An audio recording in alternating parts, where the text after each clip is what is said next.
Hello, family. Hello. Welcome to the principal's office. I am so glad to see you. My name is Jamal Maxim. I'm an igniter of champion leaders. For those of you who don't know me or just seeing me for the first time, I focus on helping aspiring leaders make the shift and answer the call to leadership. And every week we come to the principal's office to talk about education, to talk about leadership, and things pertaining to how you can lead like a champion. And so today we're talking about how to guard your heart while dealing with the pressure of evaluation. Now, before we start, I just want to invite you to comment, to like, and to share this video with anyone you know who's aspiring to leadership or already in a leadership position in a school, no matter what it is, whether it's a teacher leader, assistant, dean, principal,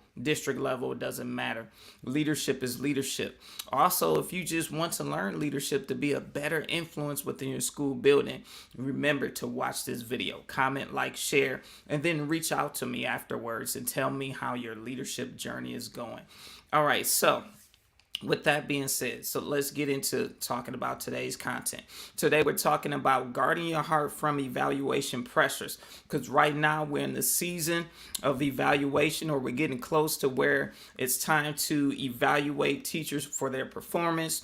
It's close to where we're going to be evaluated for our performance, and it's challenging in the middle of everything that's going on to think about someone evaluating your performance or how you're leading in the middle of dealing with pandemics, or how to properly evaluate teachers and consider everything that's going on in the middle of a pandemic. And the rubrics for evaluation don't cover all the things that we're dealing with. And so here we go. So it's very important, because evaluation season, which we're coming upon right now, can be extremely challenging, because for you as a leader, you want your supervisor to see your competence and your skill level.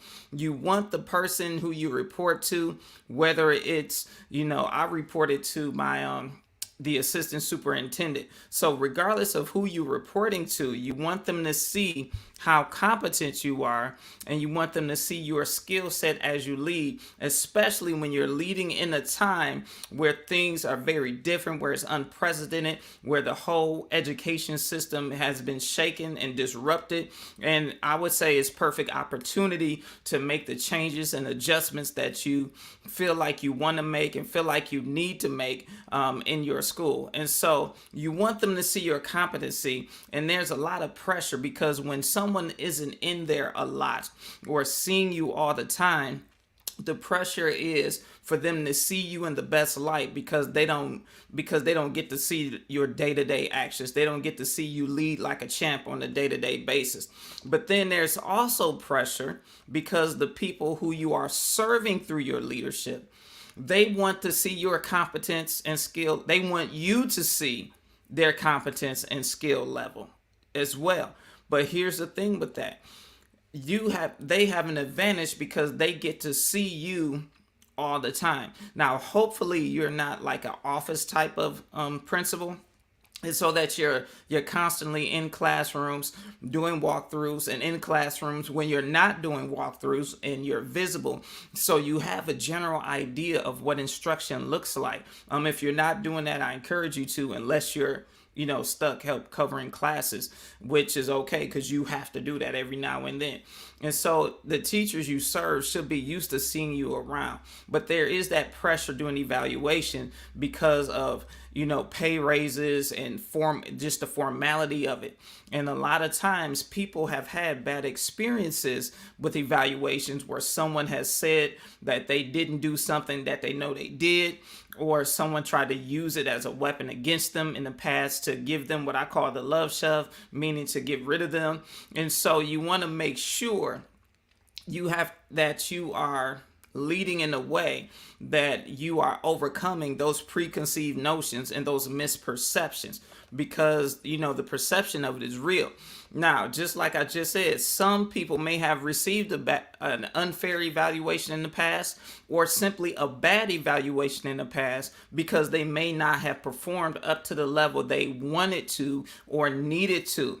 And so you, as well as your leadership, are always under the microscope by the people who see you, because they're looking to see how fair you will be when you conduct the evaluation, as you gather the data and as you put that data in a rubric.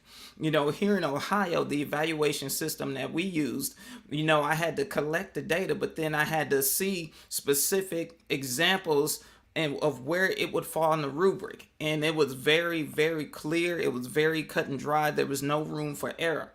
And so with all of that pressure, all of that stress, all of that pressure and weight on you being the evaluator, as well as being evaluated all at the same time, because you want to make sure you're evaluating fairly and you have relationship with the teachers that you're leading, but you also have to hold them accountable to help them grow and improve, as well as accountable for their performance.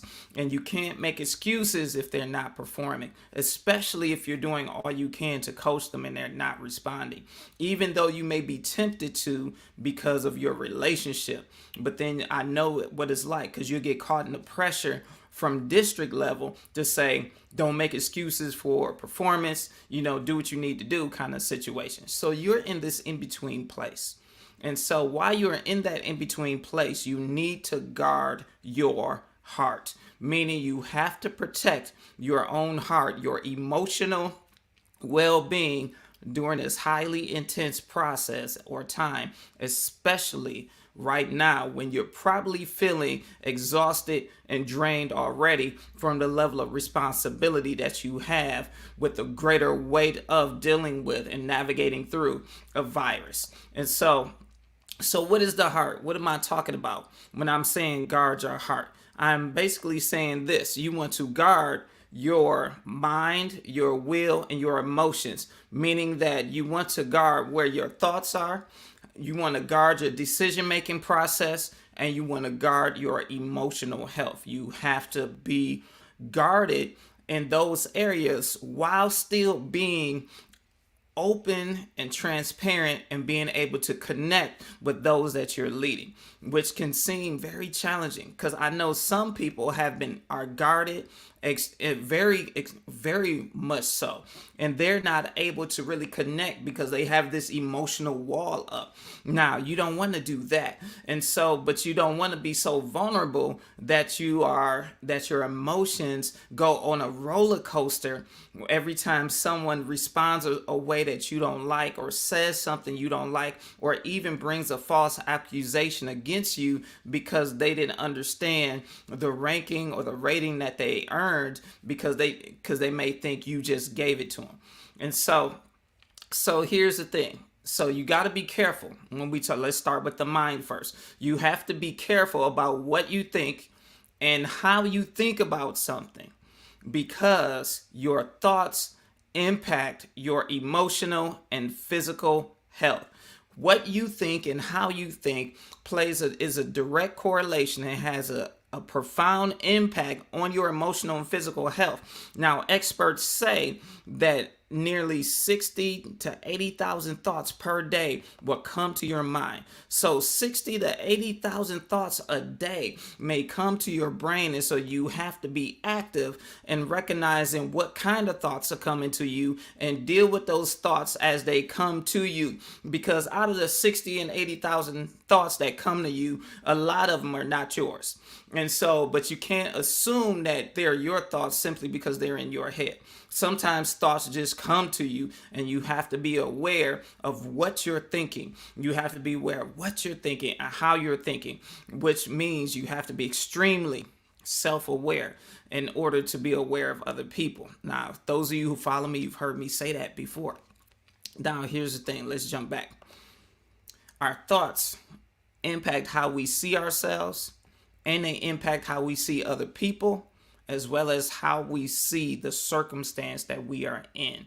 And so, again, you have to actively regulate. We think it releases chemical brains, then create.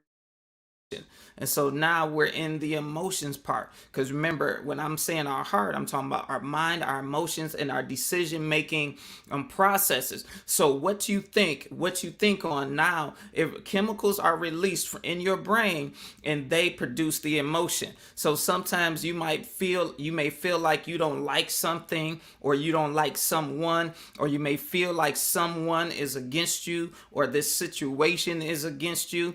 It could be true, but how you feel about those facts are determined by your thought process and your perception of it. And so that's why you have to watch your thoughts, because something could be true, but you have to see it in a certain light in order to address it the way you need to address it as a leader. Now, why am I telling you this during evaluation time? And what does this have to do with evaluation? Stick around, I'm going to tell you.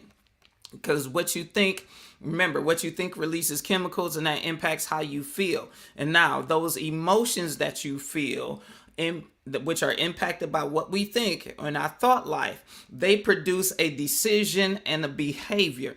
Now, the way you are acting as a leader is the product of your thought processes and your emotions. And so you can know all the leadership theory that you want. You can listen to all the podcasts you want, read all the books you want. You can follow me, listen to everything I teach. But however, if you don't allow what you're learning to transform your thought process, then your emotions are going to be off as well as your thoughts, and that's going to produce the behavior that you display as a leader, which is how you can intend to lead one way, but it come out totally different. Or that's how you can think you're leading in one way, but in reality, you're leading totally different, in a totally different way. So you have to be conscious of those triggers and that chain reaction of how you are leading and what you are doing, because we could subconsciously, the pressure can cloud a person's decisions, and that pressure from exhaustion, trauma, unrealistic expectations, and the negative experiences that you have had could be the source of that dark cloud that puts the pressure on, and then it could cloud and taint our decision making subconsciously. We might not even know that we're behaving a certain way because of the pressure and the negative experiences and those negative thoughts that we've had, producing negative feelings and behavior that we don't think we're displaying but actually are, because we think we're one way but it's coming across another. All of that impacts how we lead, and it impacts what we see and how we see what we see when we're evaluating other people's performance. And so it's deep, because a teacher can be performing well and you can be looking for the evidence, but might not even see the evidence or see it in a negative light, all because something negative has been said about you or to you or done to you, and you haven't dealt with the emotion behind it, or you're in muscle memory and with how you responded to that situation. So you have to guard your heart in order to make sure, one, that you're being evaluated fairly, because you're demonstrating the type of leadership that you need to. But more than that, the part that you can directly impact and have control over is how you evaluate other people, because somebody can give you an unfair evaluation. I remember as a teacher, I had an unfair evaluation because my evaluator didn't think about the fact that I had so many students, in the classroom that weren't even supposed to be there. And so I wasn't prepared for that evaluation. That was the first and only bad evaluation I've had in my career. And I thought it was unfair, and those things should have been considered, but they weren't. And so you may be dealing with the fact that you've been evaluated negatively, and then taking that perspective and that muscle memory into you evaluating other people. So you want to make sure you are careful. Now, here's what we do. Here's how we solve that problem. I'm gonna give you this quick ninja tip. Build a culture. What sounds easier to say than actually do, but you need to build a culture where everybody knows evaluation, the evaluation process and evaluation measures are tools and part of the support process that you have for their growth. And they have to know that you are not the boogeyman. You are not waiting to get them, but you are actually waiting to support them, and you're not even waiting, you are with them instead of trying to get them. So you have to build the culture prior to evaluation period. That culture building actually starts before school even begins, and you start during the summer building that culture, and then you build it all the way up until this point by, of course, being visible so they're used to seeing you, but by demonstrating your support, demonstrating your fairness, but also demonstrating the standard that you don't deviate from at the same time. Having that balance, making sure you say, here's a standard, I support you, I'm here with you, but here's a standard that we can't deviate from. And no matter how much I like you, here's the standard. Okay. And so if you've already set that culture, evaluation time will be a little easier because people will know how you operate. They'll know you. Now, even though there still may be a degree of pressure because, again, pay raises and all of that, are involved in evaluation, and everybody wants to be, rated excellent as a teacher and all of that. And so the first thing, you build the culture. You build it from day one. And then now for yourself, you don't allow the pressure to perform to impact how you act as a leader. You are not a performer. You're a leader, which means you're a person of influence, and people choose whether or not they follow you.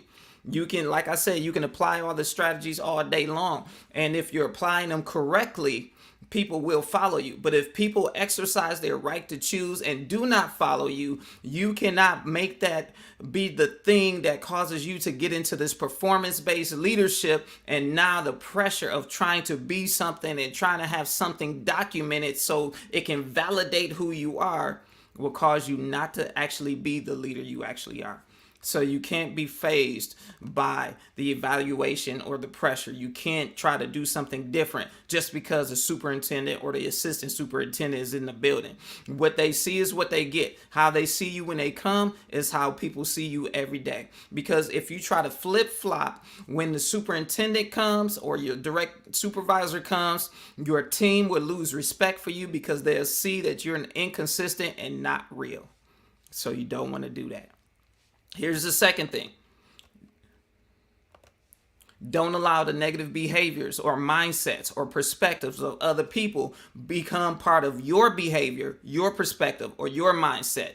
Their issue is their issue, and don't let it become your issue. All right? Let go of any negative emotions you may be feeling and keep it moving. Because if you know you're doing the right thing, or when you know you're doing the right thing, you can't allow people's misinterpretation of you doing the right thing to impact how you feel about yourself or even to change what you do. You do not have to apologize for doing the right thing or for demonstrating care, and you definitely don't have to explain it. And don't let people force you into that place of feeling like you have to do these other things. Don't let their mindset, their negative behaviors, their perspectives come upon you and cause you to either be negative or feel like you got to prove that you're not what they think you are.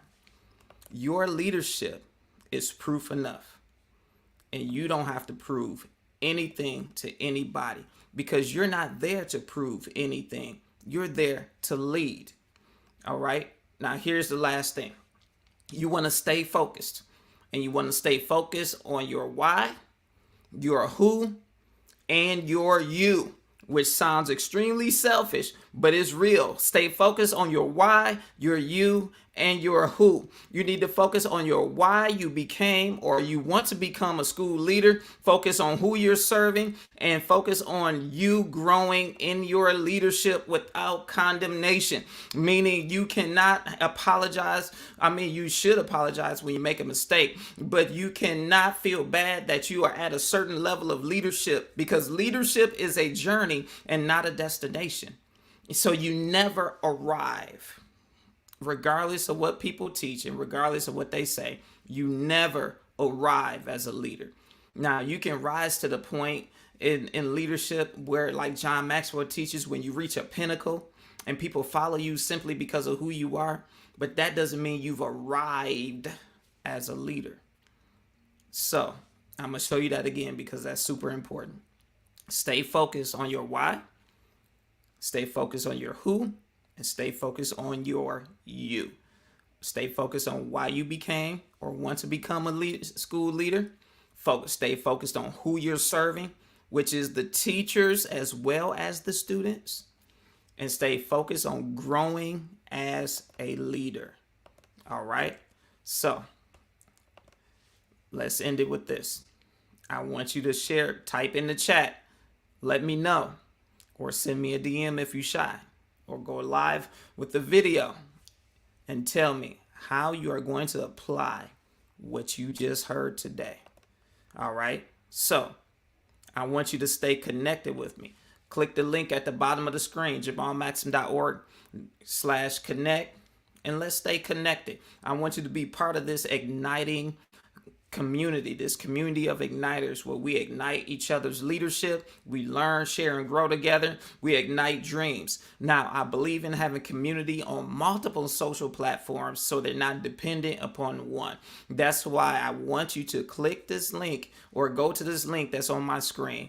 Be a part of the community so you'll know where we are, so you'll know which platform we're streaming on, and you can be aware of the leadership sessions, the private leadership sessions we're doing, as well as for those of you who want to use your skill to make a greater impact outside of your building a district through a side business that you can grow. You definitely want to be a part of those sessions. All right, because at the end of the month, a 5-day challenge is coming for school igniters, as well as a session, a private working session for those of you who want to ignite your dream and expand your influence beyond your particular school or district. So registration is going to open for that soon, possibly Monday. So click jamalmaxim.org/connect. Stay connected with me. If I can support you in any way in your leadership and help you navigate through this season and apply what I just taught you, again, connect with me and then I'll respond and we can get a one-on-one strategy session going. That's it. Join me in about 15 minutes on Clubhouse for a discussion about a live in real-time discussion about this topic and about what I just shared. So I will see you then. And for those of you who I won't see, I'll see you next time in the principal's office. Remember, I want you to be successful and lead like a champion. Bye-bye.